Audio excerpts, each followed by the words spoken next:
네, 반갑습니다. 김진양입니다.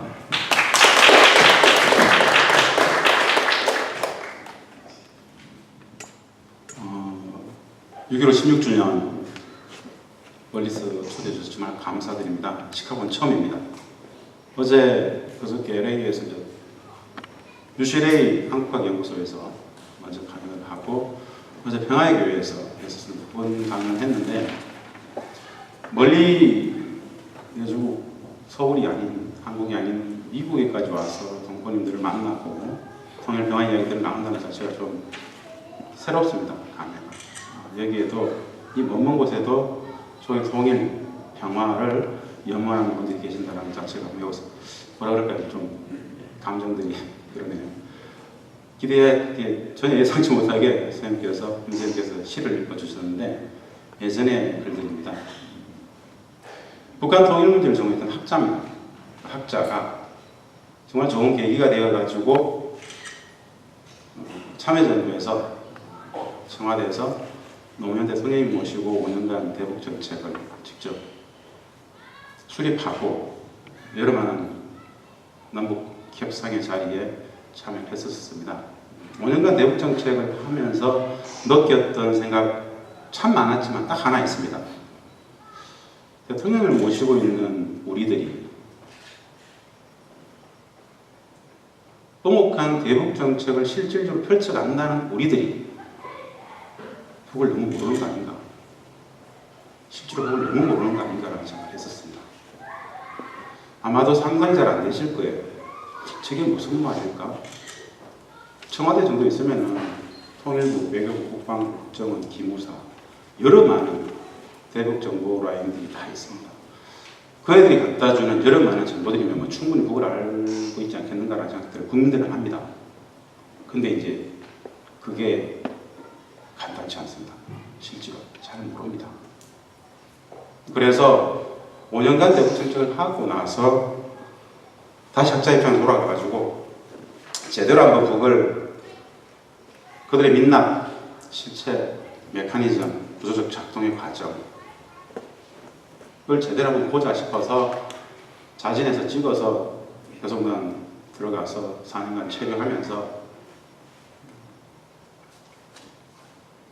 낮에는 여러 많은 교섭단체 발전 여러 많은 협상들을 진행을 하고 밤이면 또 북측 관계자들 만나서 학자 입장에서 북한의 체제, 사회, 그네들의 가치 규범, 그네들이 무엇을 추구하는지, 무엇을 지향하고 있는지, 왜 그런지, 그들의 삶의 양식, 진선미의 기준, 역사까지 보려고 많이 했었습니다.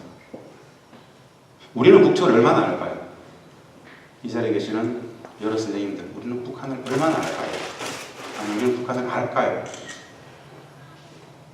전 매우 회의적입니다, 사실. 그것이 실제입니다. 인식하든 인식하지 못하든, 인정하든 인정하지 못하든, 사실은 적대적 분단체제, 적대적 분단체제, 대립적 분단체제, 대결주적 관점 속에서의 적대적 분단체제는 그 분단이라는 것은 북한을 우리에게 구조적 무지와 체제적 왜곡의 대상으로 전락시켰습니다. 이 자리에 계신 분들이 한번 여쭤보겠습니다. 북측에서 세컨드 시티, 제2대 도시는 어디일까요? 북한에 있는 여러 많은 도시 중에 두 번째 큰 도시는 어디일까요? 예? 여기 수준이 굉장합니다, 지금. 바로 나왔습니다. 근데 제가 강연하면서 말입니다. 물어보면 대부분 모릅니다. 청진입니다, 청진. 예. 개성은 우리 대한민국으로 보면 어느 정도 규모냐 하면은 우리 대한민국에 공주, 부여 정도 있지 않습니까? 매우 작은 곳입니다, 사실은. 전체 인구가 15만, 많이 잡아도 20만이 안 됩니다. 매우 작은 도시고. 평양이 300만 도시죠. 두 번째가 이제 청진이라고 그러는데 인구 규모로 보는 말입니다. 우리 선생님 말씀하신 함흥입니다. 함흥이 250만 정도 됩니다. 청진은 200만 밖에 안 됩니다. 그런데 북측 사람들은 청진을 2대 도시라고 이야기합니다. 도시 규모가 워낙 큽니다. 소위 말하는 김책제철 연합교수가 거기에 이제 심정하죠. 제가 그걸 모른다고 하는 이야기는 그런 겁니다. 소위 말하는 사회주의 경제제도, 고도의 집단주의 체제, 그 사회주의 경제와 고도의 집단주의 체제를 압도하는 가장 도드라진 특징으로서 존재하는 군사국가는 특징이 있습니다. 왜 군사국가일까? 이 세 가지 특징들에 대한 이해를 하고 그들 좀 보기 시작해야 되는데요. 우리는 체제와 제도가 다르다는 걸 압니다. 체제와 제도가 다르기 때문에 그 사람들의 생활 양식이, 가치 규범이 우리가 어떻게 다른지에 대해서는 사실 잘 모릅니다. 부딪혀서 생활해봐야 합니다. 북한하고 일본 학자들조차도 잘 모릅니다. 부딪혀봐야 이렇게 다른 거야. 예를 들어서 그런 체제와 제도를 떠나서 다른 들이 있습니다. 우리 한국 사회에서 오징어를 하는 것은 북측에서는 낙지입니다. 우리 낙지가 걔들은 오징어입니다. 여기에 어느 곳이 기준일까요? 낙지를 오징어라, 오징어를 낙지라 그러는 여기에 틀림은 없습니다. 대한민국 사회를 기준으로 본다면 북측이 우리의 오징어를 낙지라 그랬기 때문에 틀렸습니다. 근데 북측의 기준에서 그네들이 낙지라 그러면서 우리를 오징어라 그랬기 때문에 우리가 틀린 겁니다. 상호 기준이 다르는 것이죠. 단어 하나도 이렇게 다릅니다. 사실은. 연리 몇 프로, 당연히 연이자율 몇 프로로 보죠. 그들은 연리라는 개념을 연이어서라는 개념으로 봅니다. 노동의 개념이 다릅니다. 국가의 개념이 다릅니다. 정치의 개념이 다릅니다. 자유의 개념이 다릅니다. 많은 것이 다릅니다. 그런데 우리는 그 다름을 우리 기준에서 그냥 틀림으로 치부하고 맙니다. 이건 분단이 계속 포착화되어가는 과정일 수밖에 없습니다. 분단은 국민 불행의 구조적 근원이더라. 이 국민 불행의 구조적 근원인 분단을 넘어서 평화로 가자라고 한다라면은 분단 관점에서 인식이 아니라 평화주의적 관점에서 그걸 바라볼 수 있어야 된다. 라는 말씀들을 이제 드리고자 합니다. 오늘 여러 선생님들과 나누게 될 이야기는 행복한 평화 민심 통일인데, 배송공단에서 4년간 근무하면서 만나게 됐던 배송공단의 본질적 가치와 실체적 의미들에 대해서 좀 말씀 좀 드리려고 합니다. 그것을 이해하고 있으면 북이 보일 수 있습니다. 그러면서 시간이 되면 우리는 북에 대해서 무엇을 모르는지, 왜 모르는지에 대해서 말씀을 드리면서 공감대들을 좀 넓혀가고자 합니다. 모든 논의는 하나로 귀결됩니다. 우리는 행복해야 된다는 이야기입니다. 대한민국 국민들은 한반도를 살아가는 남과 북의 모든 사람들은 행복해야 된다. 분단이 국민 불행의 구조적 근원이더라. 그 불행을 넘어서 행복해지기 위해서는 평화가 필요하더라. 그래서 국민의 행복이라는 관점, 인식, 그 전제인 평화로 어떻게 나아갈 것인가에 대해서 말씀드리고자 합니다. 예, 사실은 배송단의 이해부터 사실 저 쌤들 이 뒤에 그릇이 보입니까? 안 보이시죠? 예, 스님 굉장히 바쁘시네. 저한테 이쪽으로 하라고 됐습니까? 예, 저 쌤들 이 보이십니까? 앞으로 당기셔도 됩니다. 제가 잘 안 보이는데 앞으로 오실 수 있으신 분들은 앞으로 당기셔가지고요. 사진들이 많습니다. 다 잘 보이신다고 좀 믿겠습니다. 그쪽에 계신 분들. 가급적 앞에 오셔야 됩니다. 제가 여러분들의 숨소리를 들어야 이 호흡이 같이 갈 수 있습니다. 예, 굳이 버리세요. 안 보세요. 예, 배송단 2의 정책 북한 무지 시각의 통일과 분단에 대한 기본 개념들은 좀 설명을 하려고 합니다. 기본적으로 이 자리에 계시는 선생님들 같은 경우에 남북관계나 평화 통일 문제에 대해서 기본적으로 관심들이 많으실 거라 생각이 있습니다만, 우리가 생각하는 통일의 개념이 어떤 걸까요? 제가 지금 통일을 이야기합니다. 여러 선생님들하고 똑같은 통일의 개념을 이야기하고 있을지는 제가 지금 확신이 안 됩니다. 대한민국의 공식 통일 방안은 민족 공동체 통일 방안입니다. 아시죠? 민족 공동체 통일 방안은 1989년도 노태우 대통령 당시에 만들었습니다. 지금도 우리 통일부 홈페이지에 있습니다. 민족 공동체 통일 방안은 남과 북이 상호 인정, 상호 존중해서 1단계 화해 협력의 단계, 2단계 남북연합의 단계, 3단계 완전 통일의 단계, 3단계의 점진적인 단계적 통일론으로서 통일 개념을 규정짓습니다. 이 시간은 30년, 60년 오랜 평화의 과정으로 보여집니다. 우리 국민들 대부분이 생각하는 통일의 개념은 그냥 순식간에, 삽시간에, 부지불식간에 그냥 갑작스럽게 휴전선이 허물어지고 한 사람의 대통령을 뽑고 체제와 제도가 완벽히 하나 되는 일통을 생각하죠. 그것은 오랜 평화의 과정 끝에 오는, 그것을 또 넘어서 평화가 더욱더 심화 고착화되는 과정의 한순간일 뿐입니다. 통일의 개념을 대한민국 공식 통일 방안은 평화의 오랜 과정으로서 설명을 합니다. 상호 존중에 여러 많은 노력 없이 갑자기 그런 통일이 가능할까요? 통일은 과정이다. 통일은 평화의 과정이다. 라는 개념. 사실은 이것이 대한민국 공식 통일 방안임에도 불구하고 우리는 통일의 개념과 과정에 대해서 잘 이해하려고 하지 않습니다. 그냥 갑작스럽게 자고 일어나니까 그런 통일들을 생각하고 있답니다. 그건 굉장한 큰 재앙입니다. 실제로는. 감당할 수 없습니다. 남도 북도 동시에 너무 힘들어집니다. 국민이 불행해집니다. 제가 슬라이드 초에 하면서 행복하신지요? 행복하셔야 합니다. 평화를 행복합시다. 행복이라는 이야기를 들었습니다. 이 모든 논의, 궁극적 귀결은 통일 논의 또한 마찬가지로 국민이 행복해야 되기 때문에 국민이 불행해지는 전쟁적 상황은 막아야 된다는 관점 속에서 말씀드리는 겁니다. 자, 넘어가겠습니다. 개성공단에 대한 이해부터 먼저 하고 이유 시간을 가질 건데요. 제가 지금 볼 때마다 저 뒤에 계신 분들이 안 보일까 싶어서 마음이 좀 조마조마한데 보입니까? 보입니까? 아, 예. 아, 그렇습니까? 예, 알겠습니다. 여러분, 보입니까? 이게 문산의 아파트입니다. 이 개성공단입니다. 개성공단 100만 평의 모습입니다. 이게 문산의 아파트예요. 도라지만 됩니다. 4층강이 들어고 있습니다. 임진강으로 들어가서 한강으로 나가죠.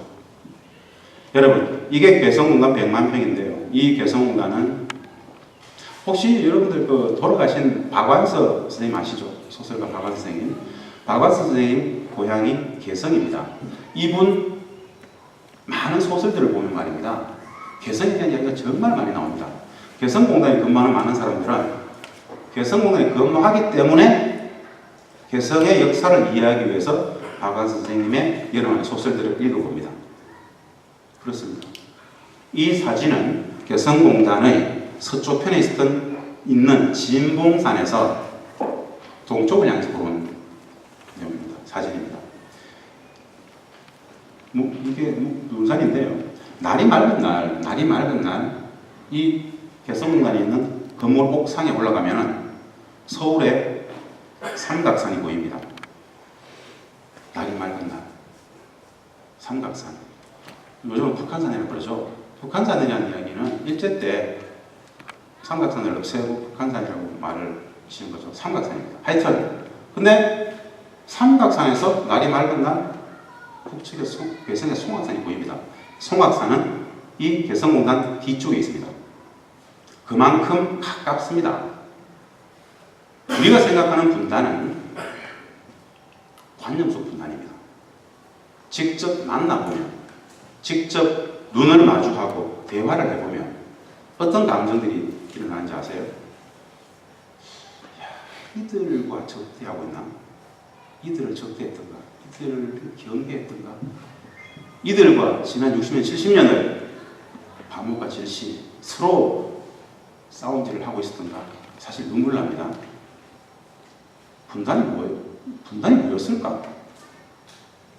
왜 분단이 생겼을까? 누구를 위한 분단일까 이게? 지금 이 분단이 이 무슨 장난짓일까라는 생각이 쉽게 듭니다. 분단의 기원과 관련해서 이런 생각을 해보실 필요가 있습니다. 누구누구의 잘잘못을 떠나서 2차 세계대전의 전범국가였던 독일을 동독과 서독으로 나눴던 것처럼 일제를 나눴어야 되는 거 아닙니까? 왜 이 땅이었을까요? 왜 이 한반도였을까요? 이 이야기는 다시 말씀드리지만 누구누구의 잘잘못을 떠나서 한반도의 분단은 100%, 200% 국제정치적 패권의 결과라는 이야기를 하고 싶습니다. 우리의 의지와는 무관하게 그 시절 이 땅을 살아가고 있었던 한반도의 우리 민족 성원들의 의지와는 무관하게 국제정치적 패권의 결과로서 나뉘어짐을 당했다는 이야기입니다. 그 분단이 고착화되는 과정 속에서 그 분단을 기정사실화하고 구조화되는 과정 속에서 하나의 명분이 필요했던 겁니다. 무슨 명분이었죠? 이념 갈등이라는 명분이 필요했던 것이죠. 이념 갈등이 있었기 때문에 분단이 됐습니까? 아니면 분단이 되고 이념 갈등을 만들었던 겁니까? 뭐였을 것 같아요? 중요한 건 당시의 국제정치적 패권의 결과로서 우리의 의지와는 무관하게 분단당했다라는 겁니다. 거기에서부터 이해를 시작하면은 보이기 시작합니다, 사실은. 제가 이 말씀을 드리는 이유는 다른 거 아닙니다. 분단은 결국 내가 잘해야 됩니다. 우리가 잘해야 됩니다. 외교를 잘해서 여러 많은 나라들한테 정말 협조 요청을 잘해서 분단을 극복하고 통일이 될 수 있을까요? 국제정치에 있어서 기본선은 뭐죠? 절대선이라는 겁니다. 국제정치에서의 절대선은 내셔널 인트리스트, 자국의 국익입니다. 그렇지 않습니까? 자국의 국익 중심으로 생각하기 때문에 오늘의 적이 내일의 동맹이 될 수 있는 것이고, 오늘의 동맹이 내 국익 때문에 내일의 적이 될 수 있는 것이 바로 국제정치 질서의 기본입니다. 어떻게들 생각하세요?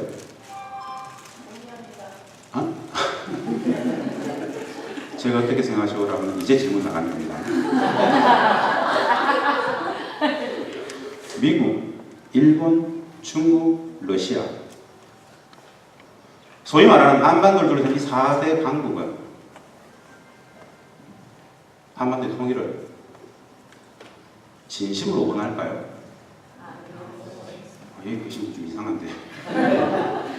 네, 사실은 아시다시피 삼척 동작 다 합니다. 나이 지긋이 드신 할머니들도 다 합니다. 그렇지 않죠? 외교적인 언술 체계로서 한반도 통일에 대해서 지원한다고 이야기를 하죠.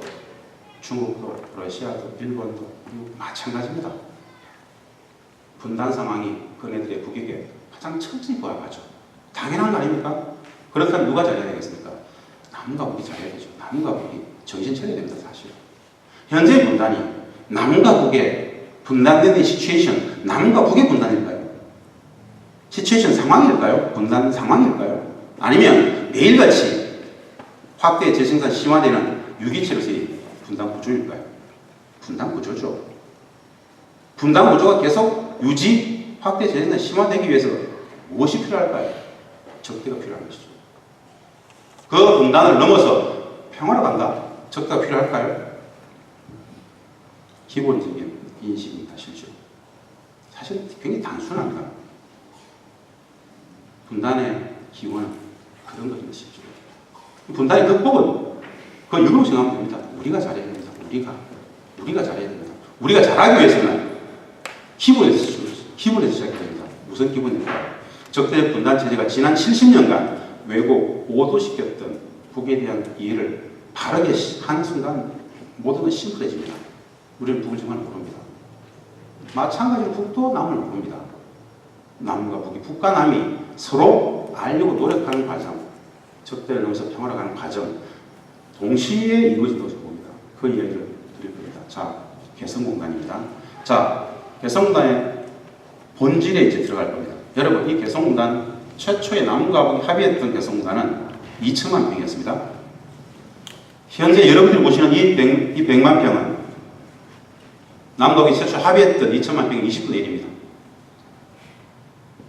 개성공단 최초에 이 2천만 평, 2003년도에 착공을 해가지고 2012년이면 2천만 평 전체를 완공하겠다라는 게 남과 북 합의였습니다. 지금은 다 깨버렸습니다. 14년의 역사 쪽에 쭉 오다가 다 깨버렸어요. 여기서 하나 먼저. 최초에 개성공단은 누가 하자고 했을까요? 개성공단 누가 왜 하자고 했을까요? 우리가 중국의 개혁개방 이후에 고도경제 성장 속에서 가장 먼저 잡혀먹혔던 어려공진을 중심으로 한 노동집약적 산업이 다 무너지는 과정 속에서 그네들의 돌파구로서 찾을 수밖에 없었던 게 남측의 자본과 기술이 북측의 노동력 토지가 만나면 저 중국을 다시 압도할 수 있다 했기 때문에 우리가 요구해서 하자고 했던 겁니다. 실제로. 언제부터? 1989년도부터 설득합니다. 정주영 전 명예회장이 국제기밀 국방위원장을 만나가지고 10년간 설득을 합니다. 최초로 정주영 명예회장이 달라고 했던 땅은 어디냐? 신의주였습니다. 신의주. 89년, 90년, 10년 정도의 이제 텀을 가지고 성과물이 나오게 되고 2000년 미국공동선언은 기점으로 이제 가시화되죠. 정주영 전 명예회장이 신의주를 달라고 했었는데 김정일 국방위원장이 이렇게 얘기를 합니다. 신의주는 적절치 않다. 중국의 국가급 경제특구, 중국에서 고도경제 성장을 견인했던 촉발제가 국가급 경제특구 정책인데 중국의 국가급 경제특구의 제1호 경제특구가 신천이다. 신천이 성공할 수 있었던 가장 큰 요인은 여러 가지가 있겠지만 가장 확실한 요인은 홍콩이라는 배후시장이 있습니다. 홍콩에서 원부자재 돌아가지고 완제품이 홍콩으로 빠지는 이 신천이 성공했기 때문에 2호, 3호, 4호, 5호 그 시절에 51호까지 국가급 경제특구가 생기게 되었다. 그래서 초기에 남과 북이 경협을 하는 것은 가장 먼저 성공을 해야 된다. 서울과 가장 가까운 것이 좋겠다. 그래서 해주를 정회장이 다시 요구를 합니다만은 북측에서 김일국 국방위원장이 개성을 지목합니다. 근데 우리는 굉장히 의아했습니다. 개성은 북측의 군사의 요충입니다.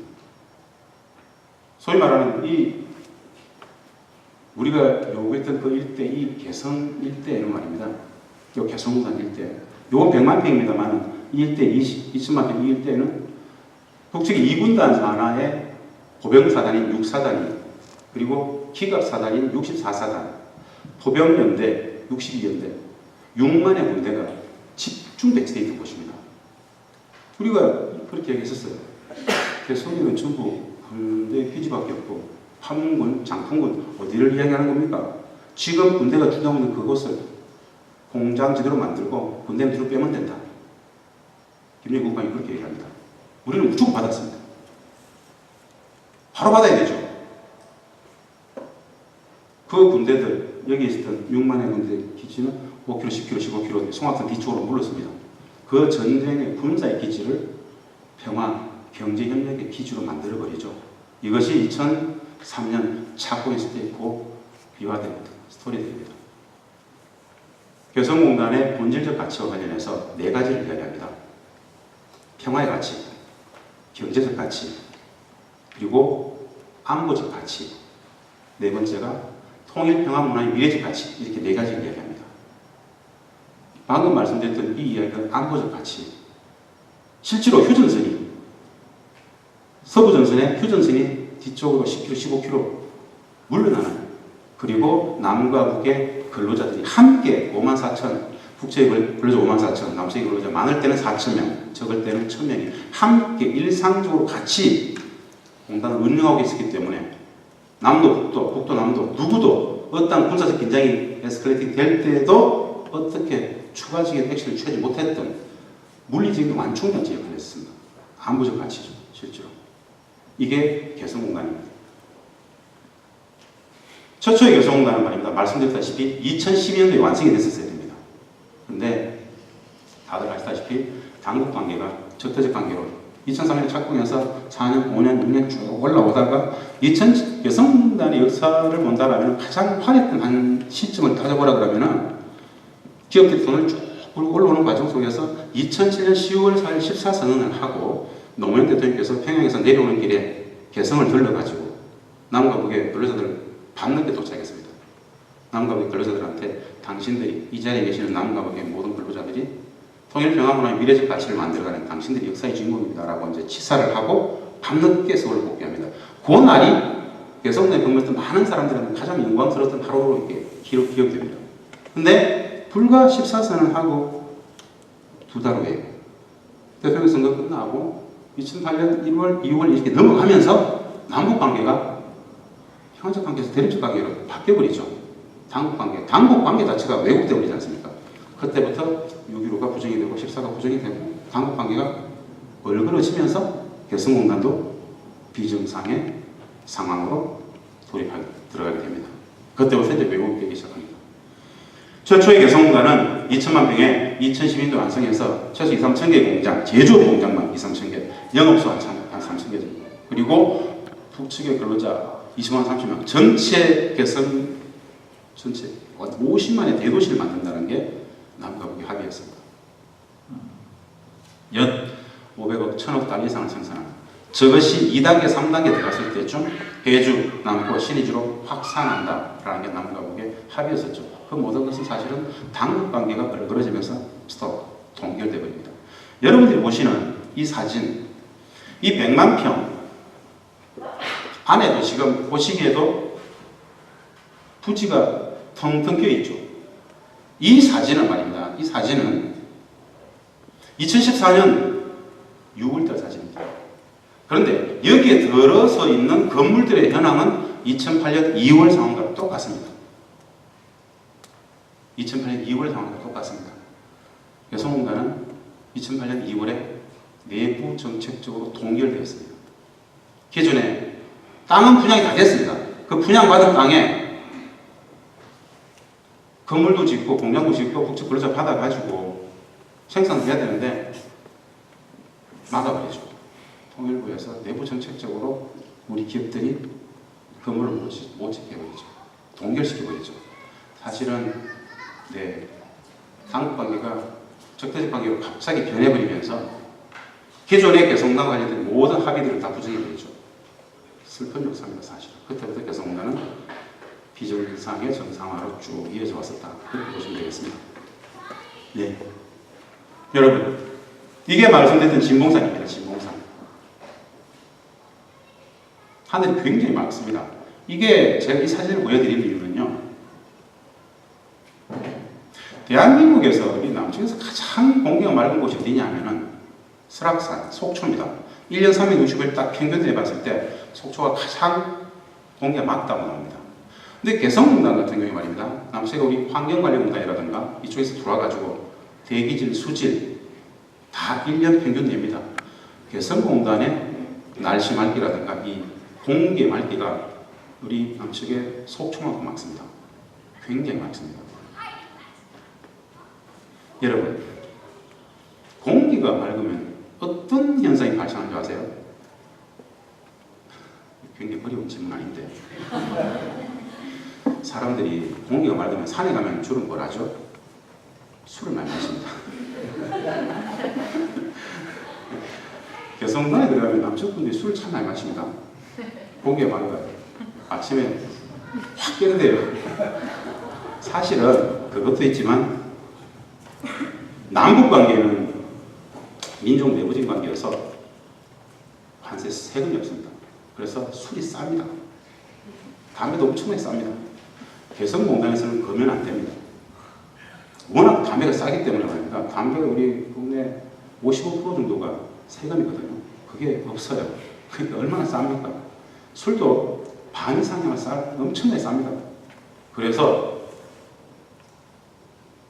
개성공단에 계시는 남쪽 주재원분들은 밤마다 술판이 심하더라. 제가 이 말씀을 드리는 이유는 혹시 여러분들 그거 아세요? 술을 많이 먹으면 어떻게 되는 줄 아세요? 저분 말씀이 절대 진리입니다.